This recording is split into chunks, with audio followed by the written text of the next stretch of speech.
శ్రీ గురుభ్యో నమ. 10వ అధ్యాయం 11వ శ్లోకం. ఓం తేషామేవానుకంపార్థం అహమజ్ఞానజం తమః నాశయామ్యాత్మభావస్థో జ్ఞానదీపేన భాస్వత. పై శ్లోకంలో చెప్పబడిన బుద్ధి యోగమును ప్రసాదించిన తర్వాత అటువంటి భక్తుల మీద దయ చూపడానికి నేను వారి మనస్సులో నిలిచి ఉంటాను, వారిలో జ్ఞాన జ్యోతిని వెలిగిస్తాను. నేను ప్రసాదించిన జ్ఞాన ప్రకాశముతో వారిలో ఉన్న అజ్ఞానం అనే చీకటిని నశింపచేస్తాను అని పరమాత్మ అంటున్నాడు.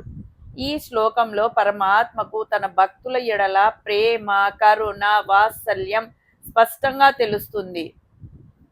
బుద్ధి యోగం ఇచ్చాను, మీ ఇష్టం అని వదిలేయకుండా మన మనస్సులలో నిలిచి మనలో జ్ఞాన జ్యోతిని వెలిగించి ఆ జ్ఞాన జ్యోతి ప్రకాశంలో మనలో ఉన్న అజ్ఞానం అనే చీకటిని అంతం చేస్తాను అని కూడా మనకు అభయం ఇస్తున్నాడు. ఏ భక్తునికైనా ఇంతకంటే కావాల్సిందేముంది? పై శ్లోకంలో కృష్ణ పరమాత్మ ప్రేమతో, భక్తితో, ఏకాగ్రతతో నన్ను సేవించే వారికి బుద్ధి జ్ఞానము ప్రసాదిస్తాను అని అన్నాడు. ఈ శ్లోకంలో ఆ బుద్ధి జ్ఞానము మానవాళికి ఎందుకు ఉపయోగపడతాయో విశదం చేస్తున్నాడు. భగవంతుని సాక్షాత్కారం కావాలంటే, శాశ్వత ఆనందము, శాంతి కావాలంటే ముందు బుద్ధి జ్ఞానం అవసరం. దాని వలన ఆత్మతత్వ విచారణ అలవడుతుంది.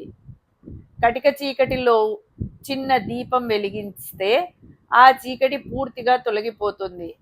అలాగే అజ్ఞానం అనే అంధకారంలో కొట్టుకుంటున్న మనకు జ్ఞానము, బుద్ధి అనే చిన్న దీపము మన చీకటిని తొలగిస్తుంది.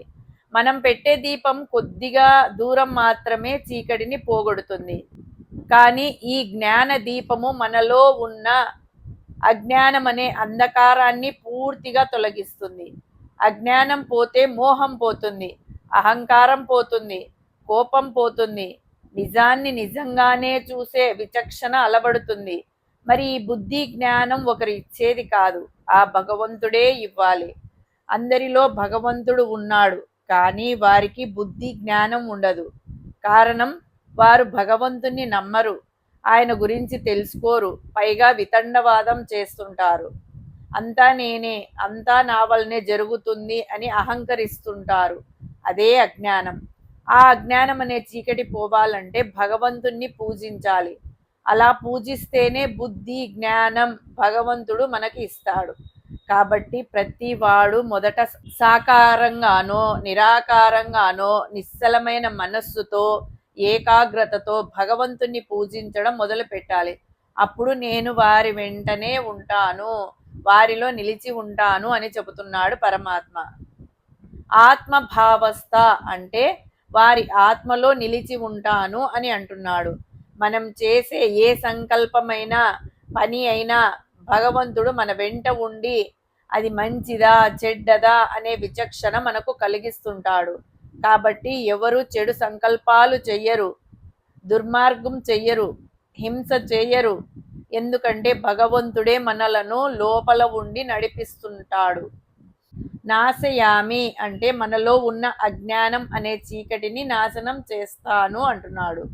మనం చేయాల్సిందల్లా ఆయనను నిష్కలమైన మనస్సుతో పూజించడం, ఆరాధించడం, భజించడం, సేవించడం, ధ్యానించడం. ఇవన్నీ చేస్తూ ఉంటే మనలను ఆయనే చూసుకుంటాడు. దీపం వెలిగితే చీకటి ఎక్కడికి వెళ్ళడానికి ప్రత్యేకంగా ప్రయత్నించాల్సిన అవసరం లేదు. చీకటి సహజంగానే తొలగిపోతుంది. అదేవిధంగా జ్ఞానం కలిగినప్పుడు అజ్ఞానం తొలగిపోతుంది. ఒక గదిలో కొన్ని సంవత్సరాలుగా చీకటి ఉందనుకుందాం. చీకటి పోవాలి, చీకటి పోవాలి అని ఎంతసేపు చెప్పినా చీకటి పోదు. కానీ ఒక చిన్న దీపాన్ని వెలిగిస్తే చాలు, చీకటి తొలగిపోతుంది. దీపం వెలిగితే చీకటి ఎక్కడికి వెళ్ళడానికి ప్రత్యేకంగా ప్రయత్నించాల్సిన అవసరం లేదు. చీకటి సహజంగానే తొలగిపోతుంది. అదేవిధంగా జ్ఞానం కలిగినప్పుడు అజ్ఞానం తొలగిపోతుంది. కాబట్టి మన మనసులలో భగవంతుని వెలుగు ఉంటే మన జీవితంలో అజ్ఞానం అనే చీకటి ఉండదు. హరి ఓం తస్సత్.